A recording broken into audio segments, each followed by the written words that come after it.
青春之声，跨越国界，共话未来。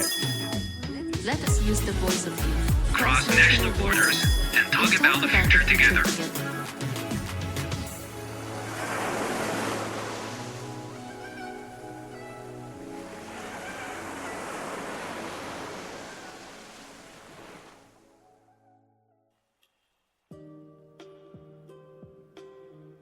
On that occasion, I explicitly said that I came to China to challenge myself, to find people who are willing to engage in open, fair, and peaceful exchanges. I think that when we talk about international topics or politics, we have to keep in mind what is the cultural and historical context in which different events take place.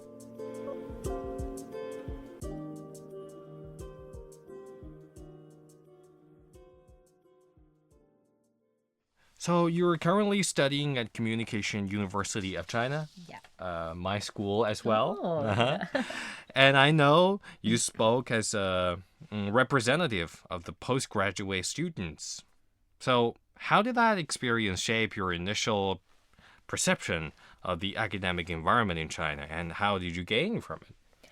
Actually, I didn't want to gain anything from that moment. My goal was to give something to the audience. I was tasked with sharing my experience in just a few minutes. So I asked myself, I'm going to spend 3 years of my life at this university. What is my approach to this new experience? What can I share with the Chinese audience? As the only Western student in the department, I felt it was important to make it clear that I'm not here to impose my rules, my thinking, or my ideas. I am here to share a different perspective of the world, and most importantly, I'm here to learn from you. On that occasion, I explicitly said that I came to China to challenge myself, to find people who are willing to engage in open, fair, and peaceful exchanges. I remember that a few days before the speech, one of my Chinese friends told me that for the dialogue, both parties must stand on equal footing. So during my speech, I quoted him and emphasized that we must promote equality and truly listen to one another. Otherwise, no meaningful dialogue can take place. Okay. So in your studies at the Government and Public Affairs College, which courses or research topics were most appealing to you? And tell us why. I started only 2 months ago, so I still have many interesting courses to attend, right? However, so far, I really enjoyed the course on social science research and methods taught by Professor Shao Zijie. It's not only because I'm learning how to conduct academic research, which is what I want to do in my career, but also because it's helping me to develop a more logical way of thinking. This course has truly changed the way I approach situations in my life. I am now more cautious about discussing facts instead of making just speculations, So I think this is the course that I most like. So, as an international student studying politics in China, how do you balance your original knowledge and the local experience with an international perspective? That's a good question. The first thing I do is mix sources. I try to use different languages, various websites, and a variety of sources such as books, movies, and podcasts. By doing this, I look for similarities and differences, which helps me to develop my own critical perspective on events. The second thing is pay attention to cultural differences. I think that when we talk about international topics or politics, we have to keep in mind what is the cultural and historical context in which different events take place. Otherwise, we may make the mistake to apply our ideas and values to something that is simply different. Therefore, we may misunderstand the reason why certain events happen. So I really think that cultural context is very important to understand the international perspectives. So you have participated in many different types of cultural exchange activities, taking on various roles in those activities. So So all your roles stem from your curiosity about Chinese culture, right? And you have been working tirelessly to promote international cultural exchanges. And you were previously a member of Hanfu Professional Committee of the China Cultural Art Development and Promotion Association. And you showcased Hanfu once. And what do you think Hanfu represents? Hanfu represents a deep connection to Chinese cultural heritage and history. It embodies traditional values and the continuity of ancient Chinese identity. For many, it symbolizes pride in Chinese culture, a revival of traditional customs, and a way to reconnect with the elegance and philosophy of classical Chinese attire. When I see Hanfu, I immediately feel the elegance of traditional Chinese culture.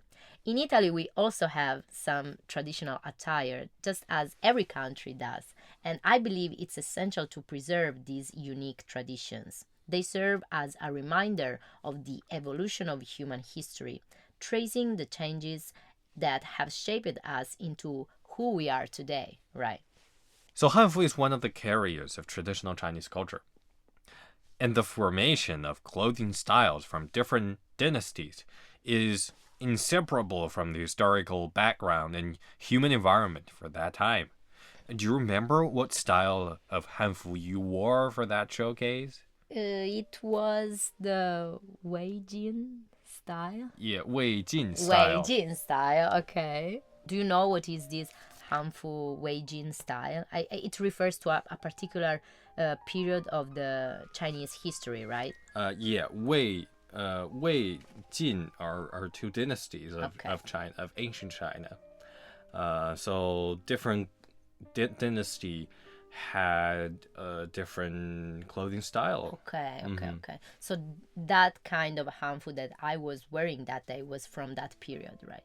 Right. Okay. It was designed according to the style back then. Wow, that's so cool. You previously showcased tea art at the World Youth Development Forum. Can you share that experience with us? Actually, in that experience, I was with another Chinese girl and I was showcasing coffee and she was showcasing tea culture.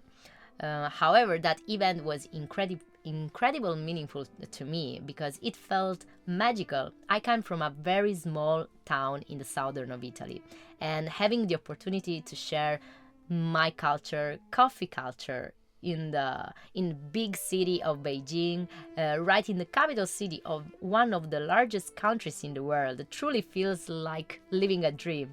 So it was very important for me, and it was especially significant because I also had the chance to learn more about the ceremony and traditions behind the preparation of tea culture. So yeah, on that day I was just sharing coffee culture, but doing it with a Chinese girl, it was very important because she is an expert on tea ceremony. So yeah, it was very magical. Do you like drinking tea?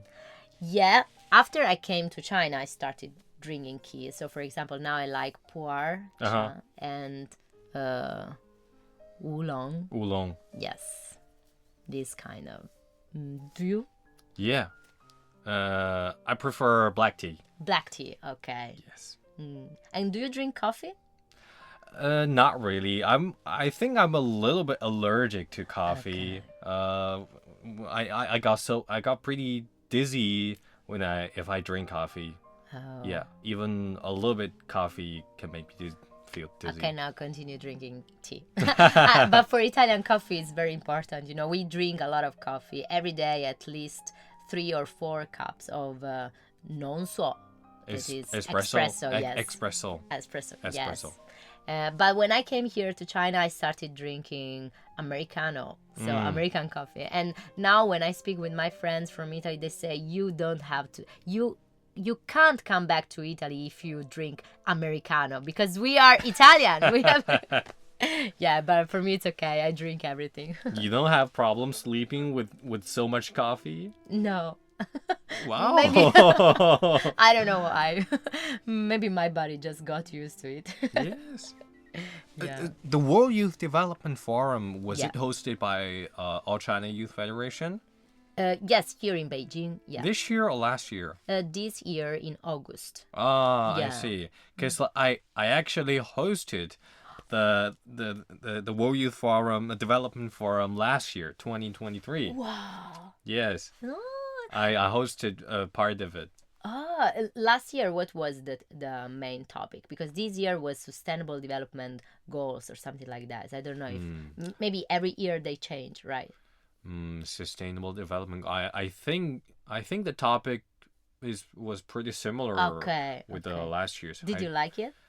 Yeah, the atmosphere was so good. I'm pretty glad to, have conversations with so many young people, youths from all over the world. I remember there are over 2,000 youths from 6 continents in the Yeah. world coming to the forum.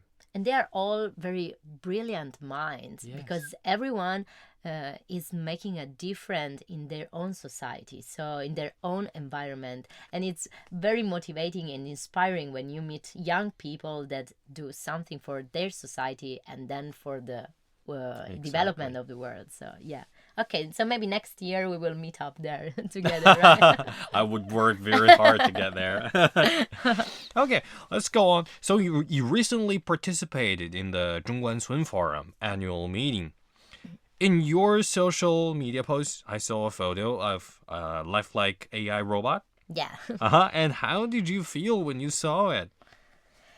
It was my first time talking with a robot, so I couldn't believe it. I really admire the diligent lifestyle of Chinese people because when we think about how much China has changed in the past 30 years, from being a different country to now developing so rapidly, it's truly inspiring.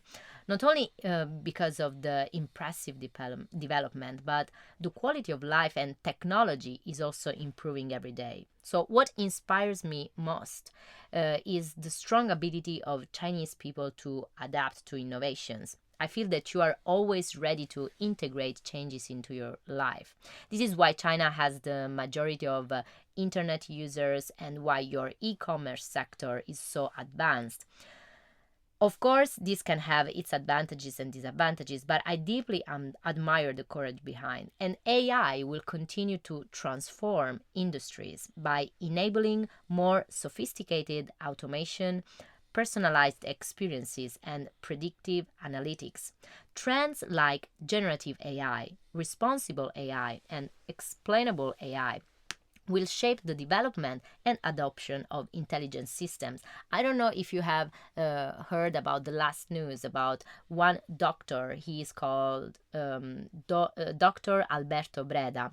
He performed the world's first transcontinental telesurgery. So basically, he was in France, in Bordeaux, and he removed a kidney tumor through remote robotic surgery to a patient who was here in Beijing. So this is the power of AI of the robot surgery of the innovation technology can really improve people life in this way through technology to delivering the services to people. So I think this is amazing. Yeah.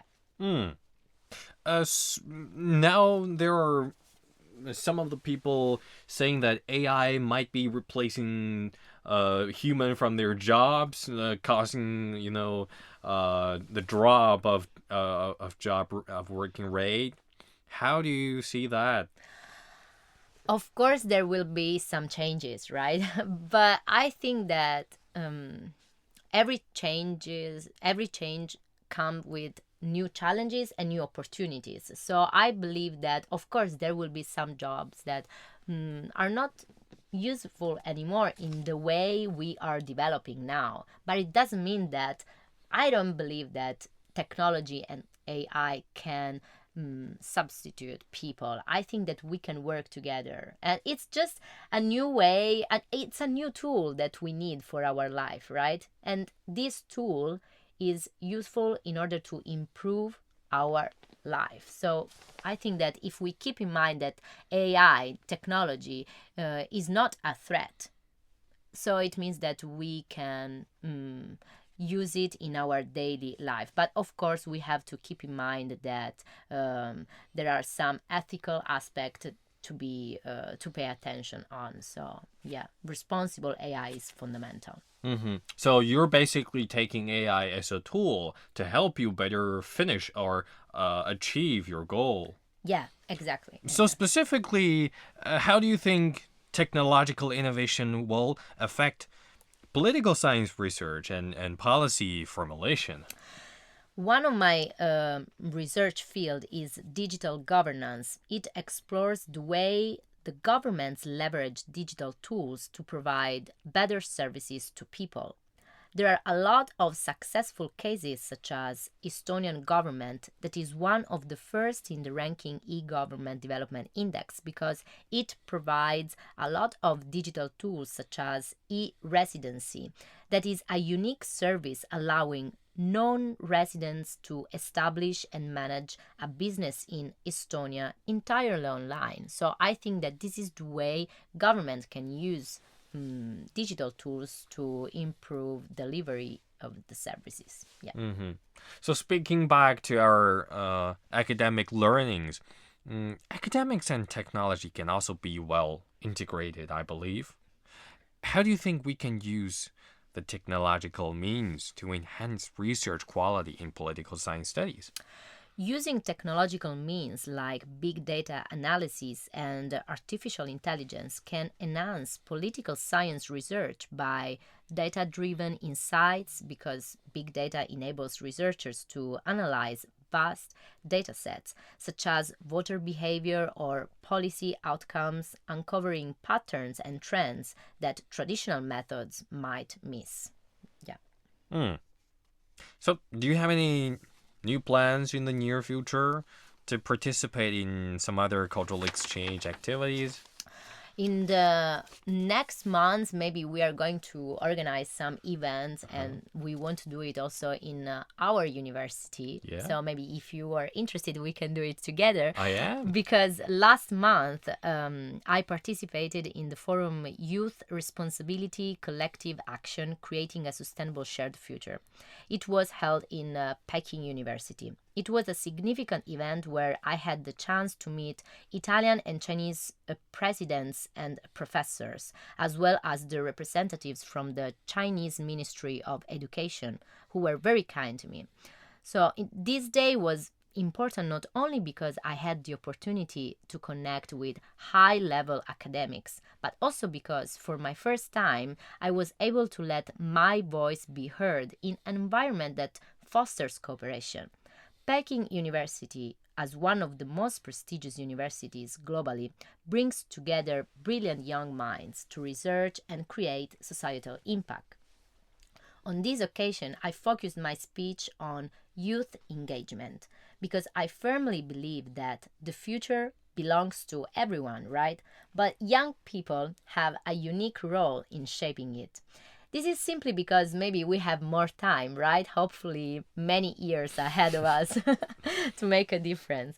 What I mean is that as young people, we have an essential role to play because sustainable development requires innovative ideas, active engagement, and we have to bridge cultures, share knowledge, and unify our forces to improve this world. So today we live in a globalized world.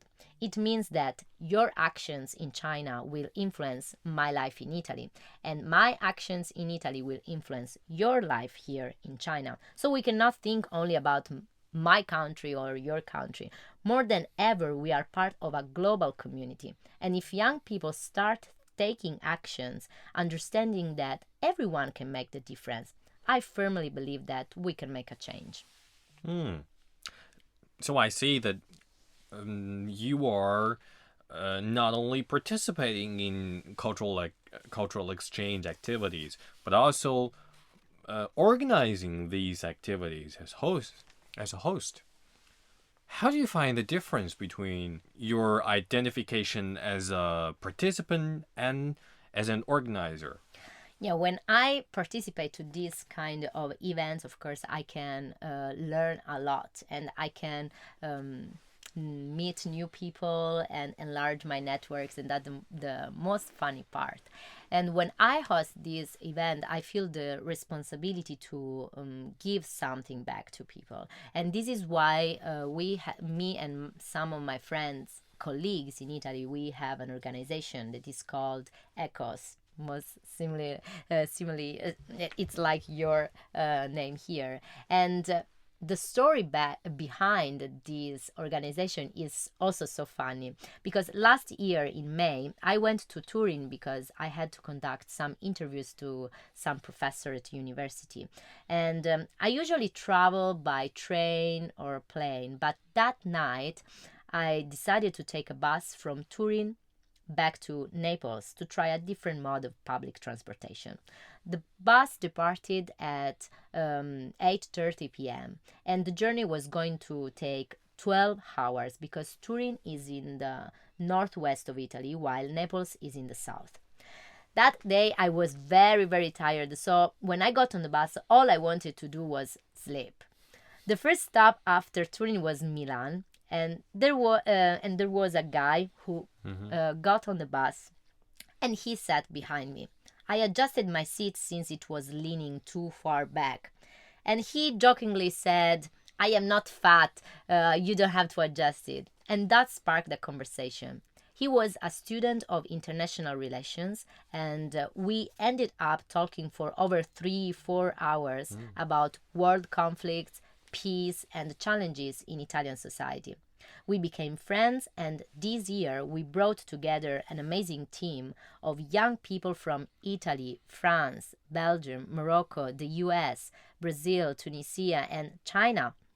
We are all working in our respective communities to create events that engage young people on topics like sustainable development goals, best practices for improving daily life, and human rights. For example, last month I organized an event in collaboration with University International Business Economics in International Alumni Alliance here in Beijing. My colleagues and I shared digital tools to help people optimize their businesses. And we also facilitated group work where participants proposed circular economy models. So, this is what we do and what we want to do. We gather people from different parts of the world to collaborate on common issues. So, our group is called ECOS, and our mission is to foster partnerships across borders, engage young people in decision making processes, and promote peaceful dialogue. Sorry for this long story, but I think that this is so interesting because the story behind this organization is we don't have to fear for strangers. We have to talk with each other, right? And from this dialogue, we can build something together. So I think this is very important, especially when we meet different cultures, right? Yes, and I believe your organization and youth from different countries will combine together to make some difference to the world, to make it a better place for human to live. Yeah, that's what we want, right? Yes. The future is ours. Yes.